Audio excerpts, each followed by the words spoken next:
Bonjour et bienvenue. Je suis Barry Charmamidou, l'ingénieur maintenance industrielle, superviseur qualité, hygiène, santé, sécurité, environnement. Nous continuons toujours sur notre thème, l'inspection d'un dépôt hydrocarbures, le rôle du superviseur qui assesse avant le lancement des travaux journaliers.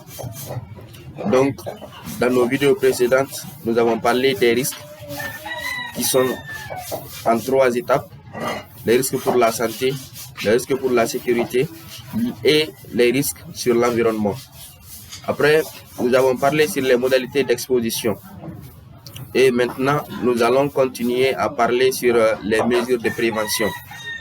Si les postes de chargement exposent les travailleurs des risques d'accident, le remplissage des bacs, la maintenance des installations, l'amélioration de la qualité des produits, donc la surveillance du site, la supervision des travaux, les visites des sites et la modernisation des installations génèrent des accidents de travail et des maladies professionnelles sur les travailleurs. Il faut donc une mesure de prévention, c'est-à-dire les mesures qu'on doit adapter pour pouvoir se protéger le maximum possible de ces différents dangers. Et là, nous avons commencé par la présence des canaux d'eau. Donc, les canaux qui sont capables de satisfaire, de satisfaire les postes de chargement, de satisfaire le dépôt en cas d'incendie. Donc, la présence des aspirateurs puissantes des produits, la présence des installations adaptées à tous les postes de travail, s'assurer de la marche parfaite des arrêts d'urgence, zones ou points de communication suffisants, les sorties d'urgence bien indiquées et disponibles, une balise de détection des gaz bien talonnée et fonctionnelle. Donc, c'est un point très important. Donc, présence permanente de l'explosivomètre, s'assurer de la faculté mentale et physique des travailleurs quotidiennement et les faire engager par une signature de responsabilité sur la liste de présence. Il y a beaucoup de travailleurs qui viennent le matin, ils ont des stress, ils ont les fatigues, ou certains sont sous l'effet de l'alcool. Donc, une fois dans le dépôt, ils ne peuvent pas, par leur faculté mentale et physique, respecter toutes les règles et principes établis pour ne pas qu'il y ait un accident de travail dans le dépôt hydrocarbures. Donc, il leur faut une signature de responsabilité avant de les introduire dans le dépôt. Donc, faire la visite médicale des travailleurs par un médecin spécialiste et responsabiliser ces résultats fournis par une signature. Le médecin de travail, puisque là, nous, on a beaucoup remarqué cela.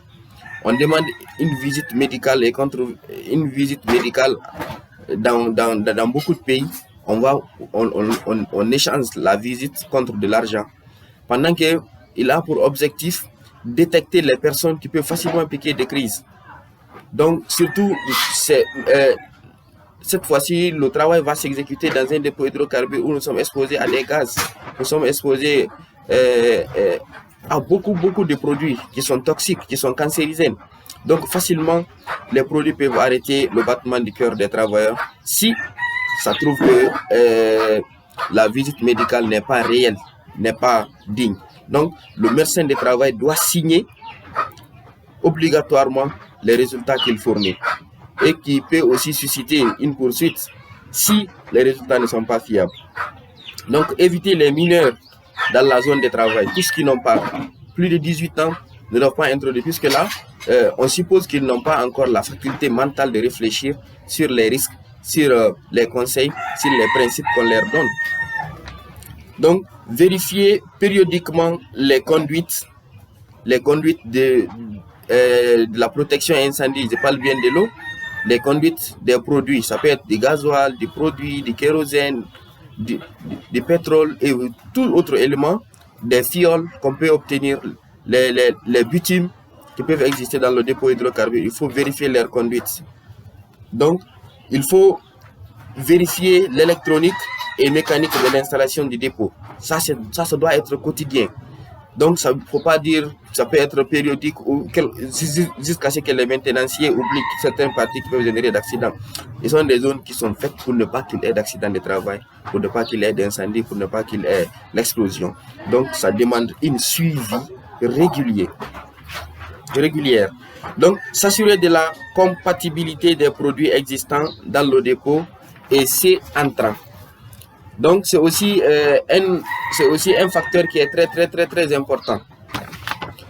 Le dépôt hydrocarbure a forcément d'autres éléments à l'intérieur. Les autres qui doivent venir doivent contenir le document qu'on va détailler plus tard. Donc, signal d'alarme bien présent et connu de tous. Moi, je propose souvent une sirène. Pour l'alarme dans un dépôt hydrocarbure.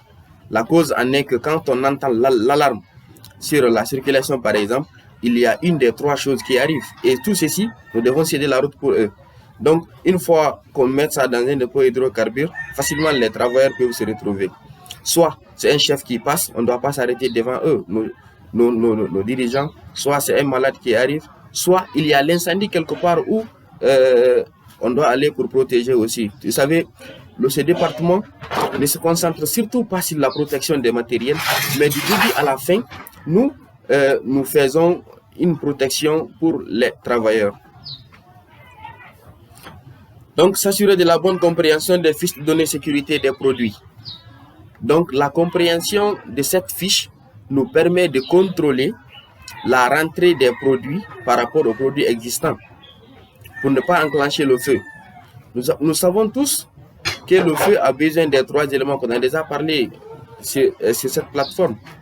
Nous avons les combustibles, les carburants et l'oxygène. Déjà, dans un dépôt, les deux existent permanemment. Il ne faut pas envoyer un produit qui peut avoir un troisième élément et puis le feu déclenche. Et souvent, quand ça se passe vers chez nous, on dit que c'est un phénomène du diable. Pendant que c'est vraiment les fiches de données sécurité que nous avons eu à négliger.